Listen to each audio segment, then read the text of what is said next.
The Toxic Avenger, unrated. Again, hit that subscribe button. If you haven't already, never miss a video. We have daily content, including film reviews and so much more. So hit that subscribe button and never miss a video. All right, Toxic Avenger, unrated. Now, I know I'm late on this review. I actually saw this film last week. A little behind on some reviews, but this one really kind of took me by surprise. Now, I know of the Toxic Avenger from the 80s, the film franchise, and there was like 4 or 5 of them. Never seen any of the originals. I think I actually have like 1 or 2 of them I picked up at a convention like last year because I knew they were doing a reboot.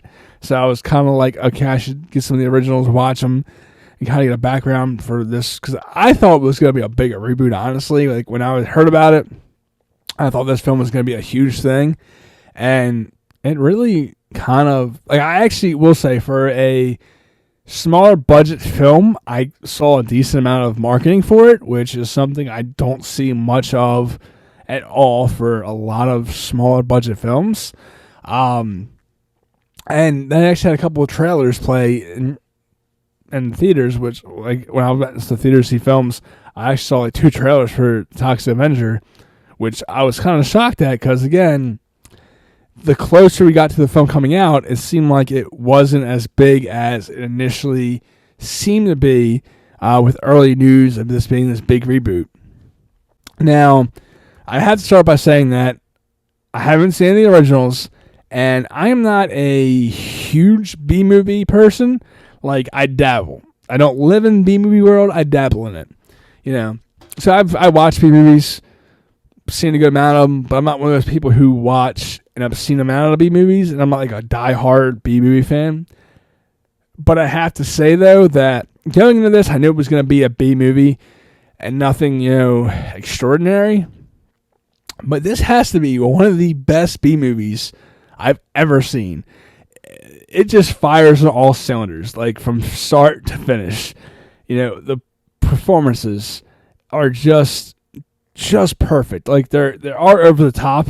Like you have Elijah Woods playing this like weird like brother to this like multi-millionaire who has who is pretty much the antagonist of the film, whose company is producing these toxic products that are causing birth defects and all these other illnesses.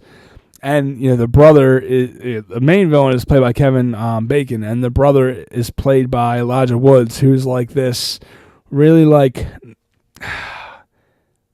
almost like he's you could tell he's not the more like it's hard to explain what he looks like. It's just like his hair, like he has like this really like patch of hair that comes down across his face, and he's like practically bald. So he's like not like really the ugly stepchild, the redheaded stepchild, but but you can tell he's not the dominant of the family. Like he's like the black sheep of the family, so to speak. And Elijah Woods plays that role so well. And then you have Peter Dinklage, who plays the Toxic Avenger. And again, his motives are not heroic.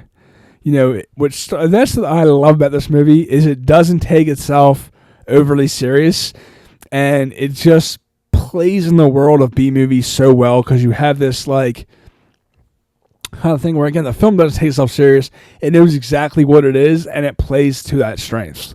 Now, another thing I want to kind of touch up on is the B-movie thing, which I've said multiple times in this video already. I feel like B-movies get this bad rap for being less than. And I'll never forget, Bruce Campbell said, for the longest time, he was ashamed to say he was a B-movie actor. And so one day he came to realize that B-movie meant better movies, because it was a point in time where all these big Hollywood blockbusters were just tanking and they just weren't good. And it was when B-movies were really thriving, and he it kind of helped reassure him or give him that confidence that these B-movies are actually better than these big budget films that are being put on. And B-movies are more fun, engaging, and people are really taken to them versus some of these big budget films that just aren't that good. Now, I think, again, in this realm of B-movie, there's so much more wiggle room because you can be more animated, you can be more over the top, and it works because that's what you expect it to be. Now, I couldn't tell you a bad thing about this movie. I had so much fun watching it. Even the most outrageous moments were absolute blast. I didn't see it in a full theater. There's maybe 6-7 people with me in the theater, and I can't say for certain, but I do feel like they were more educated in the world of Toxic Avenger, because you could tell by their interaction with the film that they seemed like they were more like enthusiastic at certain moments, and kind of there was hints and Easter eggs to prior moments, and kind of like there was really like ye moments. I didn't get those moments, but again, I haven't seen the original films, so that's why. Like, there were certain moments where there was more enthusiasm throughout people in the theater that I just didn't pick up on. Again, never seen the original, so I think it was a callback to the original films. Although I did watch the trailer for the original Toxic Avenger the other day, and I had to say, this remake, it definitely felt like the essence of what the original looked like, and that's based on the trailer. So, again, like the whole process, the whole point of this movie is you have our main character who works for the corporation as a janitor. He finds out, his wife passed away. He has a stepson who he's raising by himself, who he doesn't really have a good rapport with. He spends all this money on his stepson, who has to go to therapy and these other different issues that his health insurance doesn't cover. But then we come to find out that he has a brain tumor or some type of life ending disease that is a direct effect of him working around these chemicals. And he thinks he has good insurance through the company, and the doctor's like, well, there's this experimental drug that your insurance should cover. Kind of find out his insurance doesn't cover it, because the way the company works, they kind of, again, screw over their employees to not get the good health insurance. So he goes to the head of the company at this gala. He sneaks into and makes this whole scene about how he works for the company and he's sick and the health insurance won't cover him, and he's pretty much asking for him to help him in this situation. And again, Kevin Bacon's character is very animated and he's a very over the top villain, but in the best possible way. Says he's gonna help him, and then his wife kind of says, "Oh, take care of him," and they kick him out of the gala. Of course, he gets pissed, and then he makes this scheme to rob them. And he, his whole thing is he goes, because he knows where the vault is and everything else to pick up. So he takes his mop and he sticks it in the toxic waste and uses that as his robbery weapon, which pretty much, again, things escalate, and which leads to events of him becoming the Toxic Avenger. And so the whole film is pretty much, and then you have this rock band who is, the manager is the brother, but the rock band's also this gang of goons who go around killing people at will, and they're guns for hire too. So it's very over the top, but in the best possible way. At no point would I thought this movie would work with the premise that it kind of gives us, but the way it's executed is just amazing in the best possible way, and you just get the ultimate B movie that, if you love B movies, you are not going to be disappointed.